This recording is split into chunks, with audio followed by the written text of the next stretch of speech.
So, as you all probably know by now, Trump's big, beautiful bill that he kept pushing for has officially passed the House on the slimmest of margins, 215 to 214, with three Republicans just not voting in general, which means they probably were opposed to it, but they didn't want to, I guess, be the ones to stop it. There were two Republicans that did vote no. The rest of the people that voted yes were Republicans. All the Democrats voted no. Now, I feel like with this bill, there's a lot of misinformation going around about what's in it. There's a lot of fear mongering about what's actually in it. So, in this video, I'm just going to break down what all is in the bill, the good things, the bad things. Try to approach this from like I guess a moderate point of view. Because I mean, I'm a Trump guy. I like Trump, but I did not like everything that was in this bill. Just be upfront and honest. So let's just jump right on in. So to start, his tax cuts from 2017, they will now be made permanent. So originally when he signed them in 2017, it was only supposed to go to the end of this year. They are now permanent. So a lot of people, you'll hear the left say, oh, he's cutting more taxes for the rich. The tax brackets are staying the exact same. They have been the last 8 years. And the Democrat Congress, the Democrat House, Democrat Senate, and the Democrat President from 2021 to 2023 did not do anything to change that because they were fine with it. So it's all fear mongering. It's still the same tax cuts we have all gotten the last 8 years that benefits everyone. So that's one. Let's see. So they phased out some of the Green New Deal stuff. I'm going to jump back to that later on this video. So for your standard deduction, it's now up to $16,000 per filer, $32,000 if you're married. So before his original tax cuts in 2017, I believe it was only $6,000 per person. Then he jumped it up to $12,000, which is really good. And then over the years, it's gone up because of inflation to match inflation. So now this puts it at $16,000. The child tax credit will go up from $2,000 to $2,500. The only unfortunate thing is that runs out in 2028. Don't know why they wrote it like that. And it says will increase to account for inflation. Another thing too, 2017, the tax credit was $1,000, and then his tax bill jumped to $2,000. So this brings it up to $2,500. His state tax exemption rises to $15 million, adjusted for inflation going forward. This is one thing I was not a fan of, is the SALT cap being increased. So for those of you who don't know, it's called the state and local tax deduction. So basically, if you live in a state like New York or California, and they're just slamming you with local taxes like property tax and things like that, you can get the federal government like a deduction of tax from the federal government. So basically, you're a New York citizen, you pay a fortune to the state of New York, so then you can take federal tax dollars and get a little bit of a refund to make up for that, which is basically, this whole SALT tax basically rewards blue states for taxing their citizens so hard. Like, it's not the rest of us, our jobs to subsidize that. Like, that shouldn't come in the federal tax dollars. And before his 2017 bill, there was actually no cap on it. And I literally heard a congresswoman the other day in one of those hearings, I don't know who it was, but she literally said that with the SALT tax, you should be able to deduct as much as you want from any single house you own. Basically, so if you own 5 houses in New York and you choose to own 5 houses in New York, you should be able to get the federal government to subsidize that because the state of New York is robbing you in taxes. Like, if you can afford 5 houses, live in another state. So this bill increases it for $40,000 for incomes up to $500, and then it phases down to $30,000. Like, once it gets to like, I don't know if there's a cap on the income, but it goes up to $30,000, down to $30,000, which is just ridiculous. This really only helps high income earners. That's one thing I felt was good when he first put this cap on $10,000, because they all said this benefits the rich. There's nothing about that benefited the rich. But this was a lot of blue state Republicans pushing for this because they wanted to win basically they just want to stay in their seat. So they want to show the Republicans in their state they're fighting for them, even though in their state they just robbing them. So that's not a thing I'm a fan of. So different tax breaks, like there's no tax on tips, I believe. So people say no tax on tips in general. I believe it's up to like $25,000, and then you have to pay taxes. I think there's a cap on it. There's a lot of misleading things where people are saying it's cash only. So according to the IRS, cash only does include credit and debit card tips. So if you're at a restaurant, you pay with your credit card, you put a tip on there, that counts towards this too. It's not actually just physical cash. That's a lot of people have been misleading about that. No tax on overtime, great thing. We have a lot of hardworking people out there. Carload interest, again, all this stuff is only until 2028. I don't know why. And then also a $4,000 increase in the standard deduction for seniors. I think that's supposed to be like the no tax on seniors thing. They have to basically deduct it at the end of the year. It's not going to be in their weekly paycheck or bi-weekly, whatever it is. This one thing is good for corporations. We'll be able to subtract 23% of their qualified business income from their taxes. It was 20%. So that's good for small businesses. Let's see, business will temporarily be allowed to fully expense domestic research and development costs in the year they occur, the cost of machinery, equipment, other qualifying assets. Okay, so this is basically the first part. I want to go back to this, the clean energy stuff. So I listened to Thomas Massie the other day, who's one of the Republicans that voted no.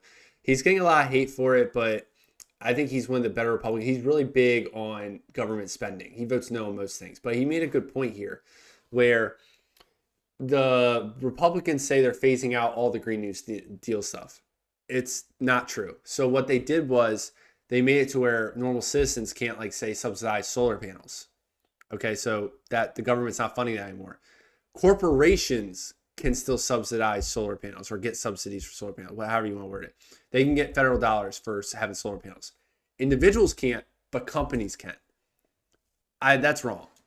Like, if you're going to do it for both, or do it for neither. So that's one thing he pointed out. So stuff like that, I think is just stupid. So this is parents and older Americans face work requirements for food assistance. So this is something I'm actually a big fan of, and I'll show you why in a second. So it says House Republicans would reduce spending on food aid that is known as the SNAP, Supplemental Nutrition Assistance Program, by about $267 billion over 10 years. So that's what you hear the talking point from the left saying, oh, they're cutting $267 billion from SNAP. One, it's over 10 years, so that's misleading. And two, it's still misleading because you've seen the next paragraph here. States would shoulder 5% of benefit costs beginning in fiscal year 2028 and 75% of the administration costs. Currently, states pay none of the benefit and half the administration. So basically what he's doing here, what the big thing with Trump is he wants to do a lot of state is funding their own stuff. He's a big believer in states' rights. Even though people call him a dictator, he wants most things to go back to the states. And that's the start of this. He's pushing this to go back to the states. So then if you have issues with stuff like this, you can't just blame the whole federal government. It's more localized, which I think is better because if you think of like your local representatives in your county, your city, stuff like that, they more represent what you want because you're more of a community. You guys have more similar thoughts.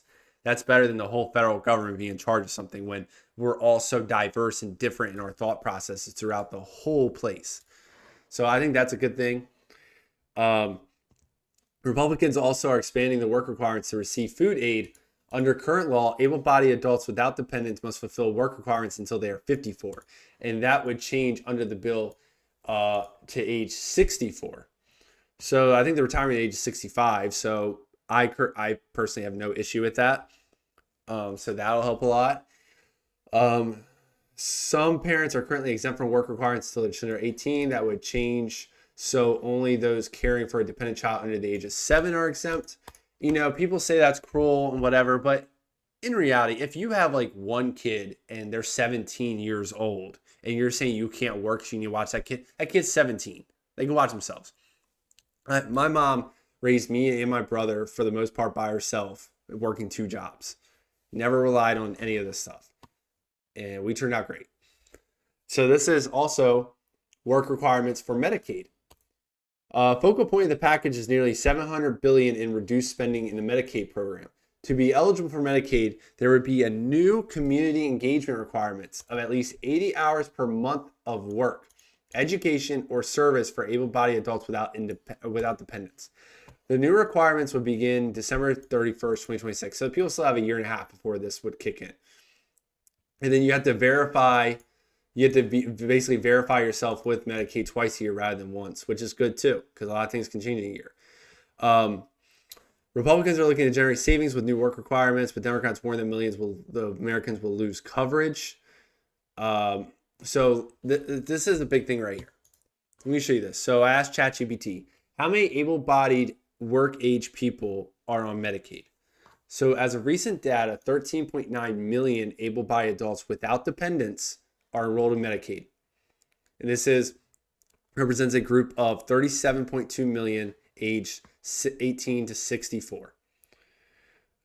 So that's crazy. So only 58% of them work at least 80 hours in a month. That's 20 hours a week. That's crazy. These are able-bodied people that have no dependents. There is no reason you can't be working more than that. So that means 42% of all these able-bodied people are working less than 80 hours a week, less than 20 hours a week, less than 80 hours a month. That's crazy. Us taxpayers work 40, 50, 60 hours a week to get our insurance, get everything. And these people are barely contributing. And like I said, in this bill, this is for able-bodied adults without dependents. This is not for old people that are barely getting by. This is not for disabled people like the media has been trying to say. Able-bodied adults without dependents. Huge supporter of that. That needs to be done. Okay, some of this stuff's a little questionable. So this says no taxes on gun silencers. I don't know why that was like such a big deal to do. I don't know how I'm not a gun guy. I support people having them. I'm just not really into it. Personally, I never even knew there was a $200 tax on the silencers. And apparently it's been like this in 1934. I think, people, I guess that was a big deal. I don't know if people have been crying about that or asking for that. I don't know. I have not heard one person say I really hate paying taxes on my silencer. So I could have gone without that personally. Let's see. Republicans are also looking to prohibit Medicaid funds from going to Planned Parenthood, which provides abortion care. Democrats say defunding the organization would make it harder for millions of patients to get cancer screenings, Pap tests, and birth control. I don't think that would make it really harder. I think they're really trying to just defund them because of the whole mainly abortion thing. They try to, it's funny. When they talk about defunding Planned Parenthood, they mostly talk about abortion. And then in states in states that ban abortion, they say Planned Parenthood's like ruined and they're not doing business. But then they'll try to say like they do other things besides abortion. Clearly, that's majority of their business if it's ruined when a state bans it, it's sick. Trump kids $1,000 savings accounts. This bill originally called for MAGA accounts, shorthand for Trump's signature line, Make America Great Again, but in the last minute revision, the bill changed it to name to Trump accounts. For parents and guardians who open a new Trump account for their children, the federal government will contribute $1,000 for babies born between January 1st, 2024 and December 31st, 2028. Families could add $5,000 a year and the account holders unable to make distributions before the age 18. With the account holders then they could access up to 50% of their money to pay for higher education, training, and first-time home purchases. At age 30, account holders have access to a full balance of the account for any purpose. So I think this is to encourage people to have children. They're trying to get a big push for that. I think you need to do a little more if you're trying to encourage people to have kids. Like I think getting rid of like income tax for families, or at least for women and stuff like that, I think that could be a big help. $1,000 one time. I mean, I don't know. Plus, I don't know where this account's going to be. Like, is the government in charge of this? I don't know if I would trust the government, like, just holding on to my money like that. So I'm iffy on this. I like the idea of it, but it's more of like a trust thing for me. Like, I want to know like more details about this, like where the money would be going, how it's being held on to, who's watching it, things like that. Funding for Trump's mass deportation operation. The legislation would provide $46.5 billion to revive construction of Trump's wall along the U.S.-Mexico border and more money for the deportation agenda. There's $4 billion to hire an additional 3,000 new Border Patrol agents, as well as 5,000 new customs officers, and $2.1 billion for signing and retention bonuses. There's also funds for 10,000 more immigration and customs enforcement officers and investigators. So yeah, that's a lot. I don't know if that's overkill. I don't know how many there is now. All I know is the border is like the safest it's been since ever. That being said, I don't know if we need more border agents, if what we're doing now is good. I don't know if this is so they can keep being funded, but because that seems like a lot. But I mean, the border is one big thing that people, the left and right, worried about. Trump has fixed it, so I'm not gonna question them on this, because what they're doing is working so far, and I hope they keep doing it. This is one thing people have talked about: Trump's Golden Dome. There's also nearly with $150 billion in new money for the Defense Department and national security. It provides $25 billion for Trump's, quote, Golden Dome for America, a long-envisioned missile defense shield. $21 billion to restock the nation's ammunition arsenal. $34 billion to expand the naval fleet with more shipbuilding, and some $5 billion for border security. I like the idea for the shipbuilding part because we definitely need more of those. Golden Dome, I think, is supposed to be like Israel's Iron Dome. And honestly, it sounds like a lot of money, but I'm honestly surprised we have not had something like this already. Like, seeing how the world is, you have Russia, you have China, you have North Korea, like you have all these different people, different countries, like that could be a threat at any point in time. Yeah, I'm surprised we don't have something like that already. Now, where it's gonna be located, I don't know. We're a big country, we're a lot bigger than Israel, so we might need a few of those. I would think probably, realistically, if you're gonna build one of those, probably close to DC, New York, Philly, around that area, high populated, where where they're more likely to attack. Tax on university endowments and overhaul of student loans.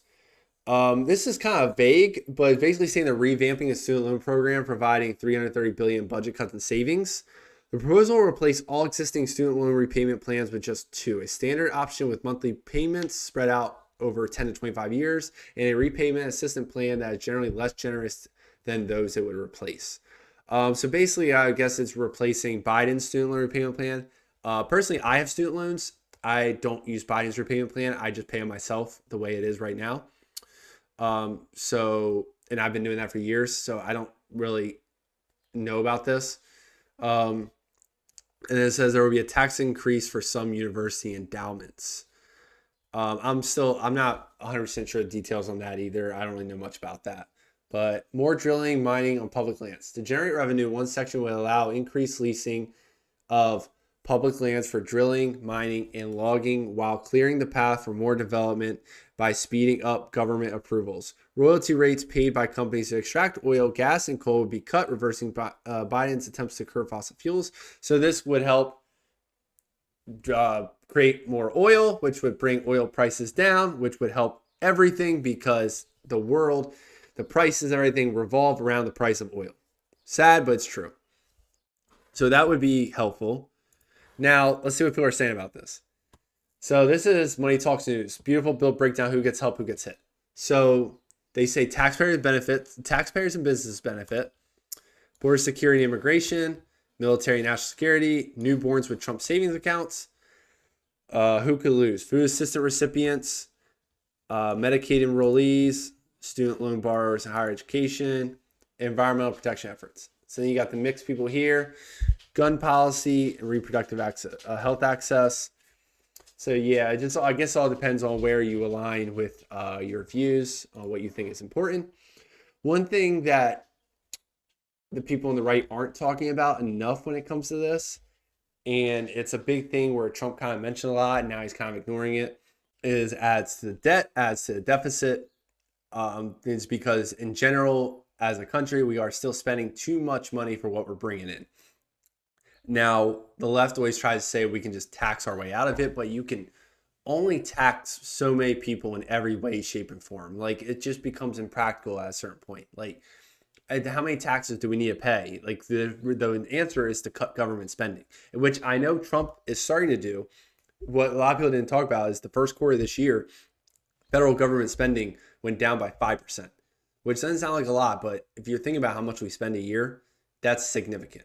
So I know he's starting to do it. Hopefully, he keeps pushing towards that, and then that will reduce the deficit, and then eventually we can reduce our debt. But for now, this does still increase it, which is why people like Thomas Massie and Rand Paul have been against it. And Massie voted against it. Rand Paul probably will vote against it. So that's one of the biggest issues with this. Overall, I think it's beneficial for everyday Americans when it comes to this.